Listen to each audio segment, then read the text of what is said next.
دي الطريقة اللي أنا دايرة فيها اللحمة تكون شنو محمرة، الطريقة دي. تمام. الطريقة دي طريقة اللحمة المحمرة.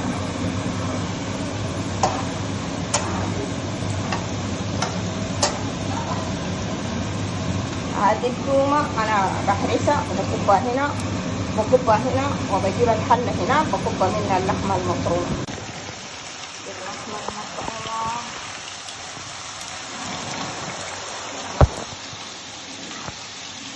اللحمة المفرومة هنا عملتها.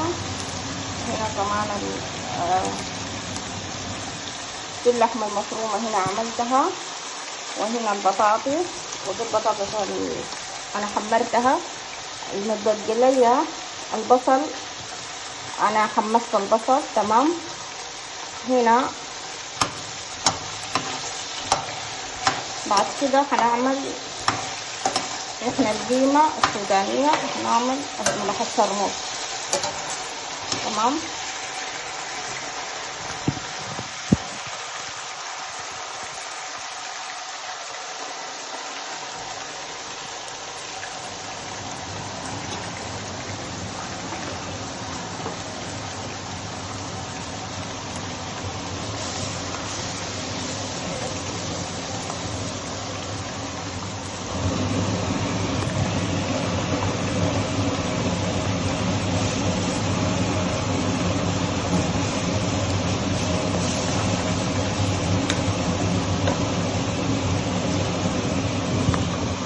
هنا عندنا القيمة السودانية.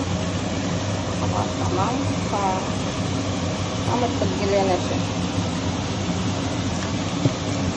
اهو.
يعني دي كملتها.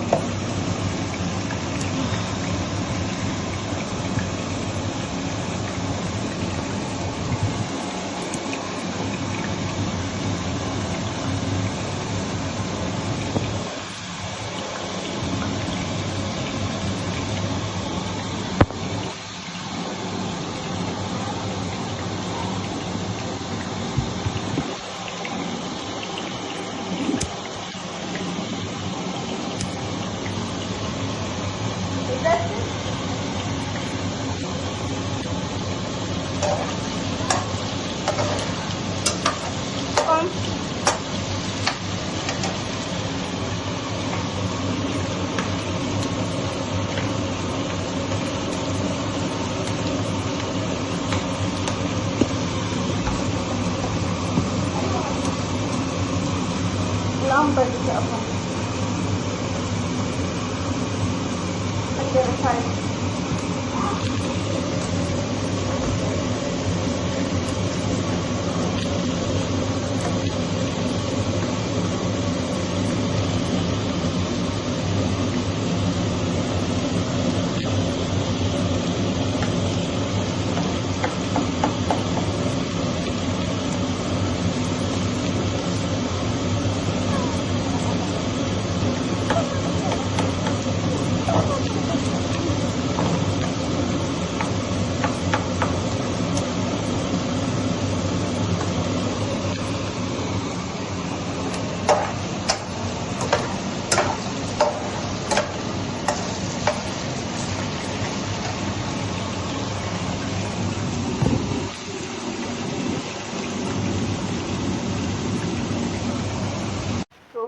يا بنات هنا أنا كبيت الأشياء كلها، بس بكب الصلصة هنا، بكب الصلصة، وهنا أصلا البصل والشرموط كبيته هنا تمام في الحلة دي.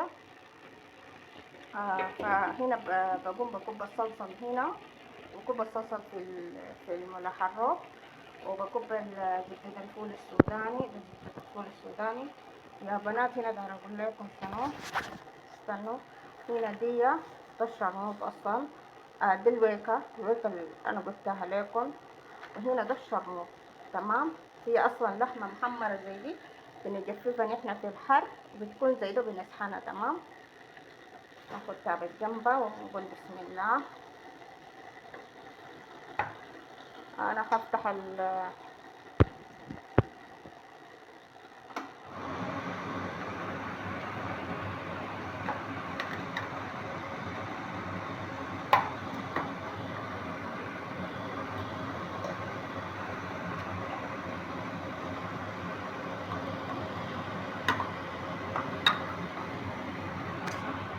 الطريقة النهائية. شوفها كيف ما شاء الله، رهابة شديدة خلاص. شوفوا الطريقة النهائية كيف. خلاص أنا بنتظر بس دقيقتين 3 وكده. هقوم حط في النار تمام. كده بتاكلوها بالعصيدة، انتوا عارفين العصيدة شنو تمام. العصيدة عارفين شنو، ناس السعودية بياكلوها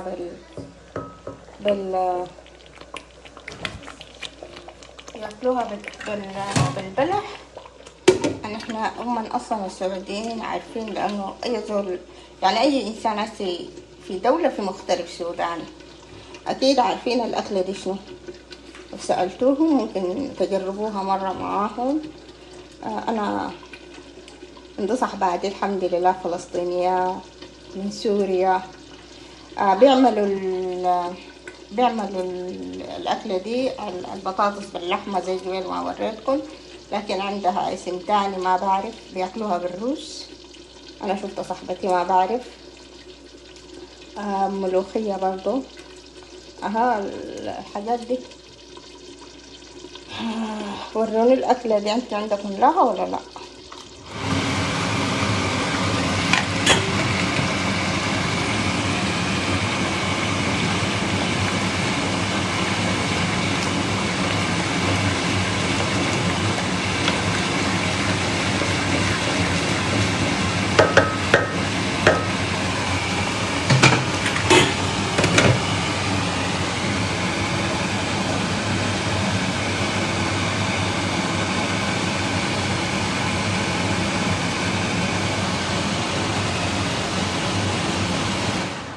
انا خلاص كده خلصتها والحمد لله. باقي لي حاجة بسيطة داير اعملها تاني. فانا برجع لكم بعد، باخد ريست، باكل لي ايس كريم برتاح، بشرب لي مويه، بقوم برجع لكم تاني. عايزة اعمل معاكم البسكويت او الناعم تمام. هنا انا ضفت الويكة، ضفت الويكة. يعني باقي لي شنو؟ باقي لي اخر مكون وهو الزبادي تمام.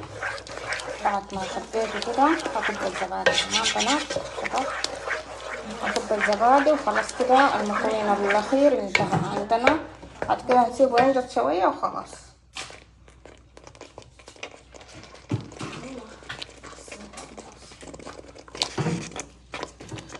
خلاص كده انا كبيت الزبادي هسه.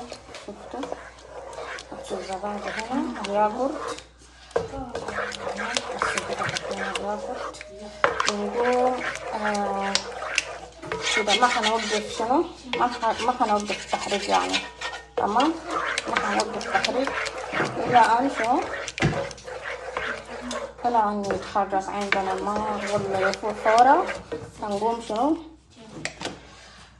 هنقوم خلاص كده الملح عندنا جاهز. يعني نحن بنقول لما الملح كده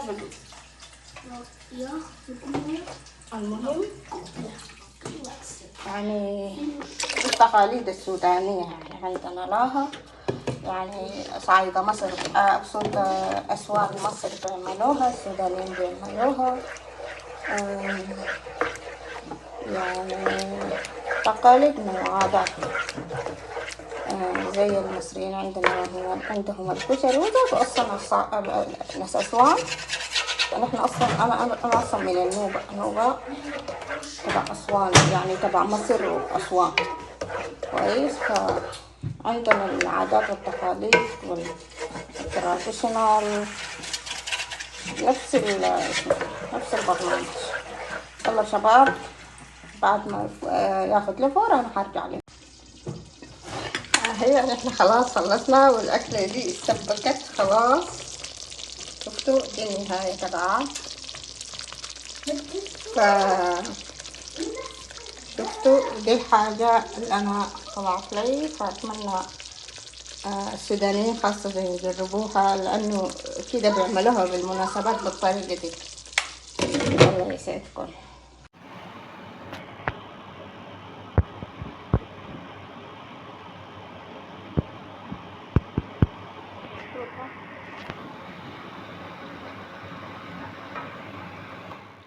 شوفوا يا بنات، ما شاء الله الرهابة. شفتوا الرهابة كيف؟ ما شاء الله الصوص. هذا صوص. بعد كده هنزيد له ده الدفوة السودانية أو زبدة الفول السوداني. ملعقة تاني بنضيف ملعقة. ليش أنا بصور بيدي واحدة؟ دول ملعقتين كده بنخلطهم. في ناس بيضيفوا ملعقة واحدة بس، في ناس أصلا ما بيعملوها بزبدة الفول السوداني. فهمت علي؟ لكن أنا بعملها. المضرب الكهربائي لو دايرة تضربيها، تضرب المكونات دي كلها بالمضرب الكهربائي. تمام. لو حابة أنا كبيت الكركم والثوم والفلفل الأسود. تمام. هسه حاليا هنكب الويكة دي. بتتكون من اللهم صل على محمد، من زي ما قبل قلت لكم، من الاسم شنو، من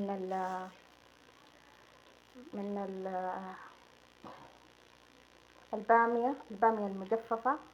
وبعدين بنسحنها بتكون كده، بنقوم نضيفها هنا. وبعد كده بعد ما تنجز شوية بنقوم نزيد لها الزبادي. تمام. رهيبة الوصفة دي، زي الجمبري. شفتوا الجمبري؟ زي الجمبري بس واحدة. هي نحن خلاص خلصنا، والأكلة دي استبكت خلاص. شفتوا دي النهاية تبعها. شفتوا دي الحاجة اللي أنا طلعت لي، فأتمنى السودانيين خاصة يجربوها، لأنه كده بيعملوها بالمناسبات بالطريقة دي. الله يسعدكم.